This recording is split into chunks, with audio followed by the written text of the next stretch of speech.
Perkenalkan, kami dari kelompok 7 akan mempresentasikan materi yang berjudul penetapan dan ketetapan pajak. Berikut adalah anggota kelompok kami, ada Rizky Al-Basid 451, Abdillah Rafi 463, Muhammad Afwan Ma'ruf 466, Muhammad Dafa 471, Fatahillah Fajar 475. Penetapan pajak adalah proses di mana wajib pajak atau WP menentukan jumlah pajak yang harus dibayarkan berdasarkan sistem self-assessment. Self-assessment adalah proses di mana karyawan mengevaluasi kinerjanya secara mandiri. Dalam self-assessment, karyawan akan menjabarkan, menguraikan, mengakui, memberikan saran dan solusi, dan merencanakan jumlah pajak yang harus dibayarkan berdasarkan penilaian mandiri.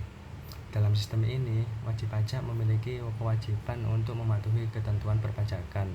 Namun, terkadang wajib pajak mungkin tidak memenuhi kewajibannya dengan benar.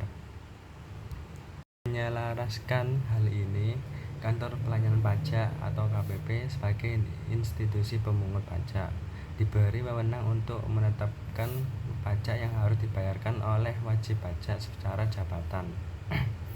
Proses penetapan pajak melibatkan pemeriksaan dan penilaian terhadap kewajiban perpajakan atau wajib pajak. Jika wajib pajak belum memenuhi kewajibannya, KPP akan menagih pajak yang seharusnya dibayarkan. Dalam konteks ini, ketetapan pajak merupakan kewenangan yang dimiliki oleh Direktorat Jenderal Pajak untuk menghitung kembali pajak yang sudah dibayarkan oleh wajib pajak.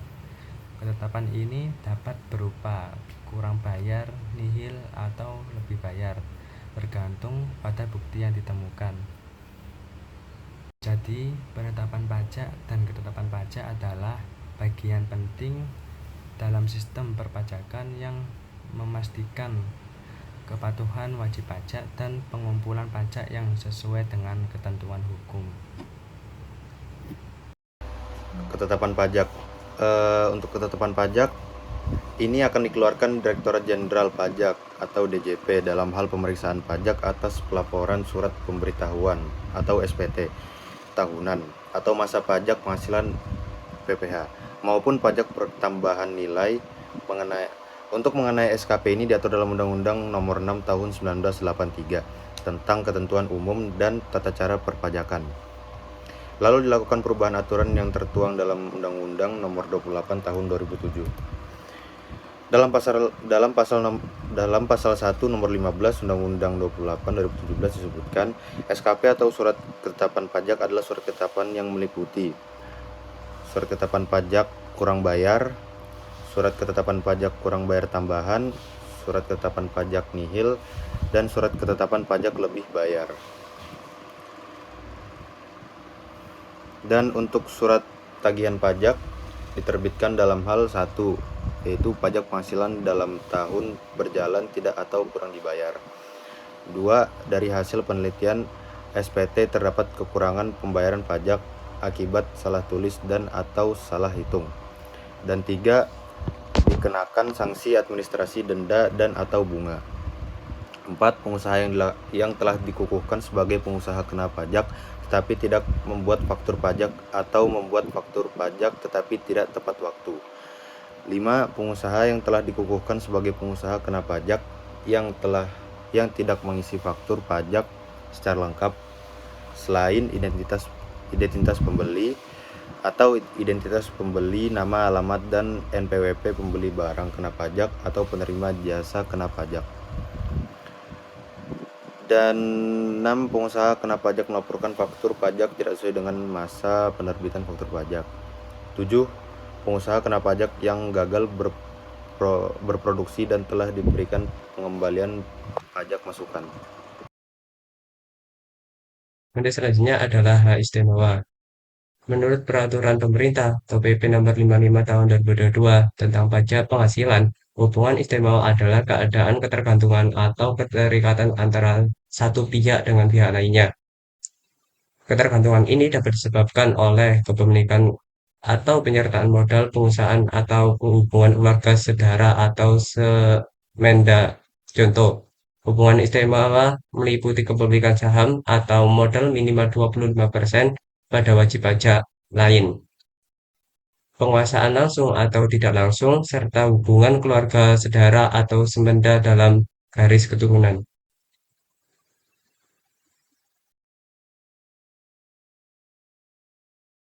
Selanjutnya adalah kriteria hubungan istimewa. Secara lebih rinci, kriteria hubungan istimewa diatur dalam PP nomor 55 tahun 2022, yaitu yang pertama, hubungan istimewa karena kepemilikan atau penyertaan modal. Hubungan istimewa karena kepemilikan atau penyertaan modal dianggap ada bila wajib pajak mempunyai penyertaan modal langsung atau tidak langsung, paling rendah 25% pada wajib pajak lain. Hubungan istimewa karena kepemilikan atau penyertaan modal ini juga dianggap ada jika hubungan antara wajib pajak dengan penyertaan paling rendah 25% pada dua wajib pajak atau lebih, atau hubungan di antara dua wajib pajak atau lebih yang disebut terakhir. Untuk yang kedua, hubungan istimewa karena penguasaan. Hubungan istimewa karena penguasaan dianggap ada dan jika satu pihak menguasai pihak lain atau satu pihak dikuasai oleh pihak lain secara langsung atau tidak langsung. Yang kedua, dua pihak atau lebih berada di bawah penguasaan pihak yang sama secara langsung atau tidak langsung.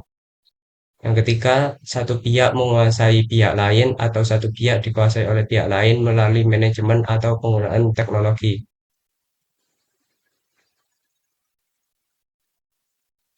Untuk yang keempat, terdapat orang yang sama secara langsung atau tidak langsung terlibat atau berpartisipasi di dalam pengambilan keputusan manajerial atau operasional pada dua pihak atau lebih.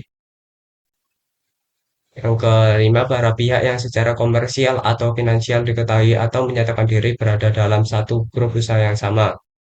Yang keenam, ada satu pihak yang menyatakan diri memiliki hubungan istimewa dengan pihak lain. Untuk selanjutnya, transaksi yang dipengaruhi oleh hubungan istimewa. Ini diatur dalam pasal 35 ayat 2 PP nomor 55 tahun 2022 juga mengatur transaksi yang dipengaruhi hubungan istimewa. Ini meliputi transaksi afiliasi, transaksi independen di mana salah satu pihak afiliasi mengatur pihak dan harga transaksi. Jadi, hubungan istimewa memainkan peran penting dalam memastikan kepatuhan perpajakan dan pengambilan keputusan yang wajar dalam transaksi antar pihak. Kadaluarsa. Daluarsa penetapan merupakan suatu batasan waktu yang ditentukan undang-undang berdasarkan pasal 13 UU KUP yang menetapkan penetapan adalah 10 tahun, di mana Fiskus diberikan waktu 10 tahun sesudah saat terutangnya pajak untuk menerbitkan SKPKB-nya. Gugatan. Pajak sebagai pengajuan gugatan berdasarkan dengan Undang-Undang Nomor 14 Tahun 2002 tentang Pengadilan Pajak. Yang pertama, dapat diajukan oleh wajib pajak, ahli warisnya, seorang pengurus ataupun kuasa hukumnya. Lalu yang kedua, apabila proses gugatan terhadap pihak permohonan gugatan dinyatakan meninggal, maka gugatan dapat akan dilanjutkan oleh ahli warisnya. Kemudian ketiga, dan apabila dalam proses gugatan didapatkan bahwa pemohonan gugatan melakukan penggabungan, peleburan, pemecahan, atau pemekaran, ataupun likuidasi, maka atas permohonan yang dimaksud tersebut dapat dilanjutkan oleh pihak yang menerima tanggung jawab. Pihak sebagai pengaju gugatan berdasarkan dengan Undang-Undang Nomor 14 Tahun 2002 tentang Pengadilan Pajak. Yang pertama, dapat diajukan oleh wajib pajak, ahli warisnya, seorang pengurus ataupun kuasa hukumnya. Yang kedua, apabila dalam proses gugatan ternyata pihak pemohon gugatan dinyatakan meninggal, maka gugatan akan tetap dilanjutkan oleh ahli warisnya. Ketiga, dan apabila dalam proses gugatan didapatkan bahwa permohonan gugatan melakukan penggaburan, peleburan, pemecahan atau pemekaran ataupun likuidasi, maka atas permohonan yang dimaksudkan tersebut dapat dilanjutkan oleh yang menerimakan tanggung jawab. Jadi kesimpulan yang pertama yang kita dapatkan dari presentasi kali ini adalah yang pertama itu penetapan pajak, yaitu penetapan pajak melibatkan proses identifikasi, pengumpulan informasi, perhitungan, dan pemberlakuan kewajiban pajak. Ini menjadi langkah awal dalam menentukan seberapa besar wajib pajak yang harus membayar kepada otoritas pajak. Lalu yang kedua itu ada ketetapan pajak. Ketetapan pajak adalah keputusan resmi otoritas pajak tentang jumlah dan jenis pajak yang harus dibayar oleh wajib pajak. Keputusan ini didasarkan pada hasil audit dan verifikasi laporan keuangan wajib pajak. Lalu yang ketiga ada surat tagihan pajak.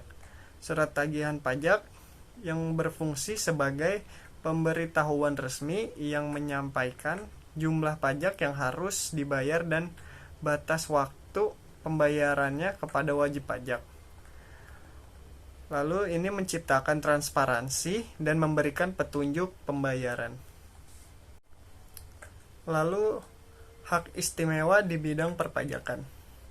Wajib pajak memiliki hak istimewa tertentu dalam proses perpajakan, seperti hak untuk mengajukan banding, menjaga kerahasiaan informasi, dan didampingi oleh perwakilan hukum selama proses perpajakan. Lalu kadaluarsa. Konsep kadaluarsa menentukan batas waktu di mana otoritas pajak tidak lagi dapat menuntun pembayaran pajak yang belum ditetapkan atau dikejar. Ini memberikan kepastian hukum dan melindungi wajib pajak dari pengenaan pajak yang tidak terbatas waktu. Lalu yang terakhir ada gugatan. Gugatan adalah mekanisme hukum yang dapat digunakan oleh wajib pajak jika terdapat ketidaksesuaian atau perselisihan terhadap ketetapan pajak yang dikeluarkan. Lalu memberikan forum untuk menyelesaikan sengketa dan memastikan keadilan pajak. Dengan memahami dan menjalankan prinsip-prinsip ini dengan baik, perusahaan dan individu dapat mengelola perpajakan mereka dengan lebih efektif, menjaga kepatuhan, dan melibatkan diri dalam proses perpajakan dengan transparansi dan keadilan. Sekian dari kelompok kami, terima kasih.